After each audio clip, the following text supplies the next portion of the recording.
नमस्कार, स्वागत एक बार फिर आपका एएन हिंदी पर। आज है 28 अगस्त 2021 और हिमाचल प्रदेश की आज की सबसे बड़ी खबरें हम आपके लिए लेकर आए हैं। हमेशा की तरह वीडियो को लाइक कर दीजिएगा। वीडियो को लाइक करने का टारगेट आज हमारा 1500 लाइक।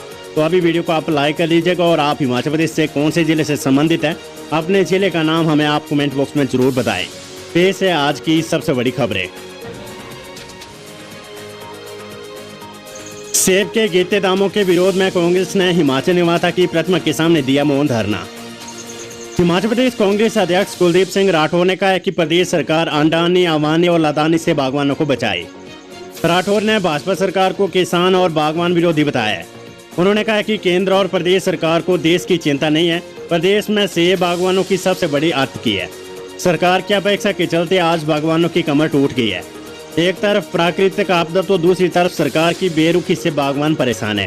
जो सीए स्टोर है, क्योंकि मैं अपीडा का डायरेक्टर रहा हूँ, भारत सरकार ने पैसा दिया, 100% पैसा दिया, और वो कोल्ड जो सीए स्टोर है उसमें वो किसने बुक किए हैं? बड़े बड़े जो आड़ती हैं तो उन्होंने बुक कर रखे हैं। जो किसान है, बागवान है, उनको वहाँ अपनी उपज रखने की जगह नहीं मिल रही।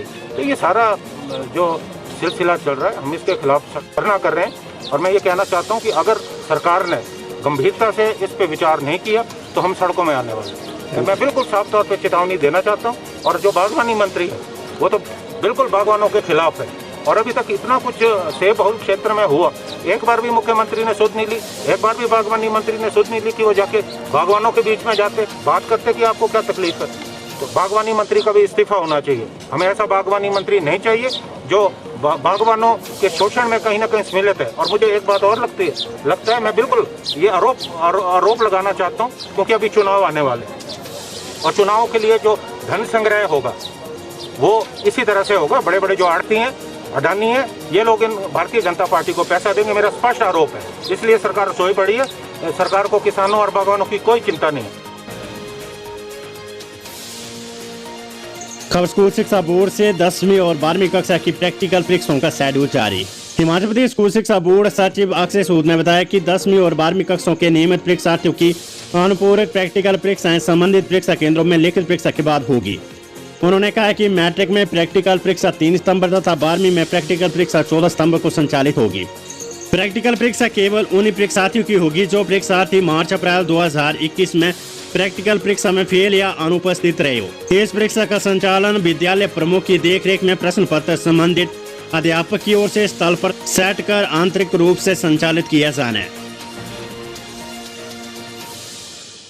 बड़ी खबर हिमाचल हाईकोर्ट से। आरटीआई में मृत्यु प्रमाण पत्र मांगना थर्ड पार्टी सूचना नहीं, हाईकोर्ट ने दी महत्वपूर्ण व्यवस्था।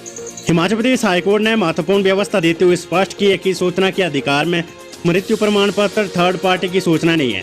आरटीआई में मांगने पर पंचायत सचिव को ये सूचना देनी होगी।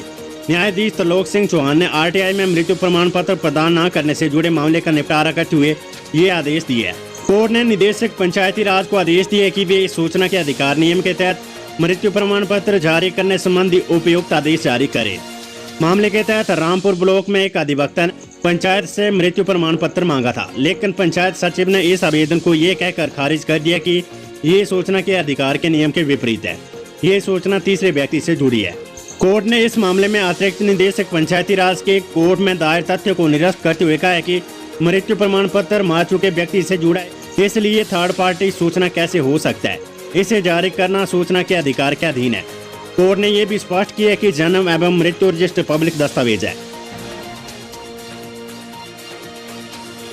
2 अक्टूबर से शुरू होगी स्वर्णिम हिमाचल रथ यात्रा, बैठक में लिया फैसला। हिमाचल प्रदेश के पूर्ण राज्यत्व के स्वर्ण जयंती वर्ष पर हिमाचल प्रदेश सरकार 2 अक्टूबर से स्वर्णिम हिमाचल रथ यात्रा शुरू करेगी। 2 महीने में ये रथ यात्रा प्रदेश के हर विधानसभा क्षेत्र से गुजरेगी। ये जानकारी मुख्यमंत्री जयराम ठाकुर ने उच्च स्तरीय समिति की बैठक में दी है। मुख्यमंत्री ने बताया कि प्रदेश के विभिन्न विभागों के माध्यम से राज्य में 51 कार्यक्रम होंगे। 25 जनवरी 2022 को एक विशाल कार्यक्रम होगा। इसके सफल आयोजन के लिए विधायक डॉक्टर राजीव बिंदल की अध्यक्षता में एक कार्यकारिणी समिति बनाई गई है। 4 उप समितियां भी गठित की गई हैं। इनमें स्वर्णिम रथ खरीद समिति, सूचना शिक्षा एवं संप्रेषण समिति, सोशल मीडिया समिति और बजट समिति शामिल है। कहा कि सरकार इस वर्ष 25 जनवरी से स्वर्णिम रथ यात्रा शुरू करना चाहती थी, लेकिन कोरोना के कारण इसे स्थगित कर दिया गया था। रथ यात्रा में खेल, सामाजिक कार्य, संस्कृति, साहित्य आदि में उपलब्धि हासिल करने वाले सब लोगों को सक्रिय भागीदारी सुनिश्चित की जाएगी। मंत्री सुरेश भारद्वाज ने किया पराला मंडी का निरीक्षण। सेब के कम दामों से आहत बागवानों को पढ़ाया अर्थशास्त्र का पाठ। मंडियों में सेब के दाम गिरने और आढ़तियों की मनमानी को लेकर गुरुवार को अधिकारियों की बैठक लेने के दूसरे दिन शहरी विकास मंत्री सुरेश भारद्वाज व्यवस्थाओं का जायजा लेने मैदान में उतरे। भारद्वाज ने टीओ की पराला मंडी का निरीक्षण किया। हालांकि भारद्वाज के मंडी पहुंचने से पहले आढ़तियों को उनके आने की सूचना दी जा चुकी थी। सुरेश भारद्वाज ने बताया कि मंडियों में सेब का रेट इकोनॉमिक्स के सिद्धांत डिमांड एंड सप्लाई पर निर्भर करता है। सेब की ज्यादा आमद से दाम गिर जाते हैं। उन्होंने दावा किया कि बढ़िया सेब को जो रेट शिमला की मंडियों में मिल रहा है वही रेट दिल्ली सहित देश की बड़ी मंडियों में भी है। 50 पैसे बढ़ाते थे, लेकिन इस बार जो है वो उससे बढ़कर के 1 रुपया जो है वो बढ़ाए गए हैं MIS के रेट में, और वो खरीद कर रहे हैं। जो उसमें स्पेसिफिकेशन में आता है सेब, वो सब सेब खरीद कर रहे हैं। बाकी मार्केट जो है वो कोई पराला या घड़ी में नहीं है। मार्केट इसकी दिल्ली हो जाए, एशिया की सबसे बड़ी मार्केट जो है वो फ्रूट्स की, पर्टिकुलरली सेब की जो है वो दिल्ली है, चेन्नई है, मुंबई है, बेंगलोर है। बाकी सारे देश भर में जाते हैं, तो सारे देश में जो है वो ग्रोअर जो है वो सेब को ले जा सकता है। सरकार ने एक दावा किया है, लेकिन सेब जो है वो बहुत छोटा सा जो है वो एक प्रोडक्ट नहीं है जिसमें जो है वो 100 पेटी या 200 पेटी आएगी। ये 5000 करोड़ की इकोनॉमी है, जिसमें अभी भी मार्केट में जो है वो 2-3 करोड़ जो है वो जा सकते हैं। अभी तक जो है लगभग 90 लाख 1 करोड़ बॉक्सेस जो है वो मार्केट में जा चुके हैं। उसमें जो MIS में सेब खरीदा जा रहा है वो सीधा वहां से जाते हैं, हम परमाणु से नीचे जा रहा है और उसको बोरी के हिसाब से बेचते हैं।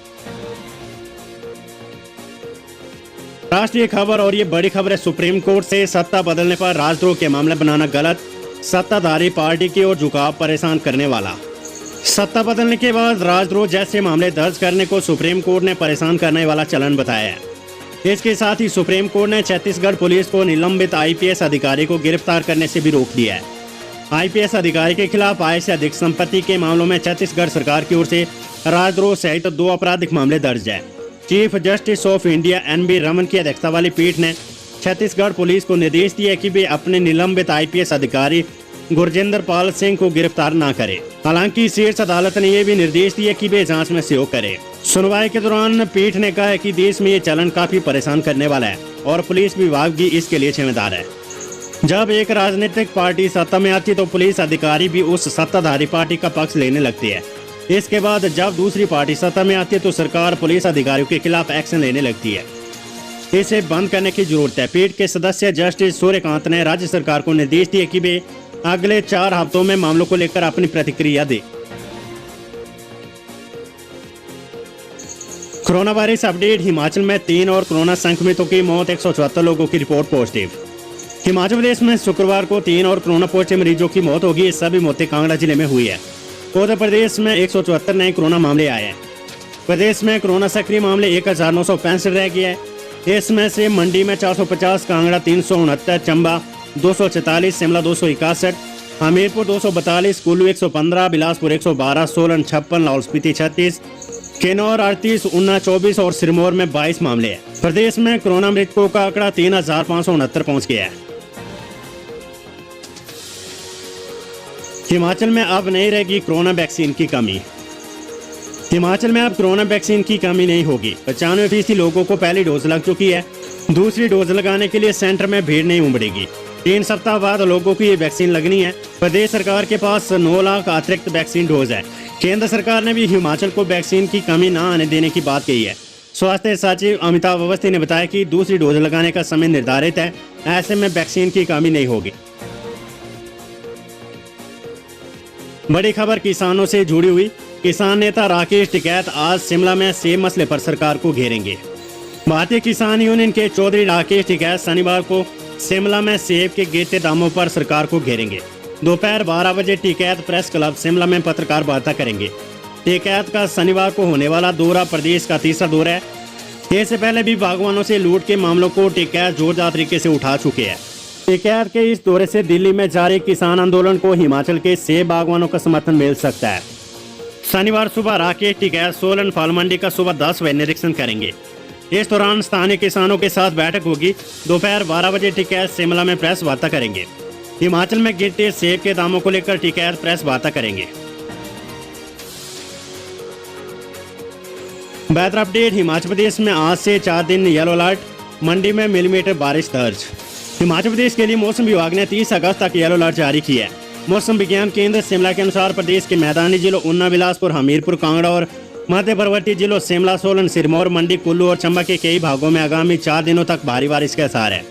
2 सितंबर तक पूरे प्रदेश में मौसम खराब रहने का पूर्वानुमान है। मौसम विज्ञान केंद्र ने भारी बारिश से भूस्खलन होने की संभावना जताई है। सैलानियों व स्थानीय लोगों से नदी नालों से दूर रहने की अपील की गई है। खबर कर्मचारी चयन आयोग हमीरपुर से सांख्यिकी सहायक जेई सिविल भर्ती का परीक्षा परिणाम घोषित। हिमाचल प्रदेश कर्मचारी चयन आयोग ने सांख्यिकी सहायक पोस्ट कोड 866 और junior engineer civil post code 882 की लिखित परीक्षा का परिणाम घोषित कर दिया है। इन अभ्यर्थियों की मूल्यांकन परीक्षा 14 सितंबर को आयोग के कार्यालय में 9:30 बजे होगी। हिमाचल विधानसभा शून्यकाल शुरू करने के लिए शीतकालीन सत्र में लग सकती है मोहर। आगामी शीतकालीन सत्र में शून्यकाल शुरू करने का रास्ता साफ हो सकता है। शून्यकाल की व्यवस्था को लागू करने के लिए विधानसभा सचिवालय में विचार विमर्श चल रहा है। उसके बाद शून्यकाल की व्यवस्था करने का प्रस्ताव विधानसभा की मंजूरी के लिए जाएगा। विधानसभा अध्यक्ष विपिन सिंह परमार का कहना है कि विपक्षी सदस्य सदन में समय नहीं मिलने से नाराजगी जाहिर करते रहे हैं। 13वीं विधानसभा के हर सत्र में विपक्ष को समय नहीं मिलने की शिकायत रहती है। ऐसे में एक बार मुख्यमंत्री जयराम ठाकुर से इस संबंध में चर्चा होगी। प्रश्नकाल के बाद भी विपक्ष की ओर से एक नहीं आधा दर्जन सदस्य हाथ उठाकर पॉइंट ऑफ ऑर्डर पूछने की अनुमति चाहते हैं। नियमानुसार विपक्ष की ओर से नेता प्रतिपक्ष को ही किसी ताजा घटनाक्रम पर जानकारी पूछनी चाहिए या फिर सदन के ध्यान में लाना चाहिए। विपिन सिंह परमार ने कहा कि विधानसभा सचिवालय में विचार विमर्श पूरा होने के बाद इस संबंध में सदन के नेता मुख्यमंत्री जयराम ठाकुर से भी चर्चा होगी। उपचुनाव की तिथि घोषित होने पर भाजपा तय करेगी प्रत्याशी सुरेश कश्यप। हिमाचल प्रदेश भाजपा अध्यक्ष सुरेश कश्यप ने कहा है कि उपचुनाव की तिथि घोषित होने के बाद ही भाजपा प्रत्याशियों के नाम तय करेगी। उन्होंने कहा कि भाजपा उपचुनाव के लिए पूरी तरह से तैयार है और जन आशीर्वाद यात्रा में उमड़ा जन सलाब इसका प्रमाण है कि जन समर्थन सत्तारूढ़ दल के साथ है। सुरेश कश्यप पत्रकार वार्ता को संबोधित कर रहे थे। उन्होंने कहा कि केंद्रीय मंत्री अनुराग ठाकुर की जन आशीर्वाद यात्रा से कार्यकर्ताओं में जोश एवं उत्साह का संचार हुआ है। उन्होंने कहा कि जल शक्ति मंत्री महेंद्र सिंह स्वास्थ्य कारणों से इस यात्रा से दूर है, लेकिन उनके पुत्र रजत मंडी व आवा देवी के कार्यक्रम में शामिल हुए। इसी तरह सांसद किशन कपूर भी शांति कमेटी के दौरे पर होने के कारण इसमें शामिल नहीं हो पाए। उन्होंने कहा कि जन आशीर्वाद यात्रा ने 630 किलोमीटर लंबा सफर तय किया है।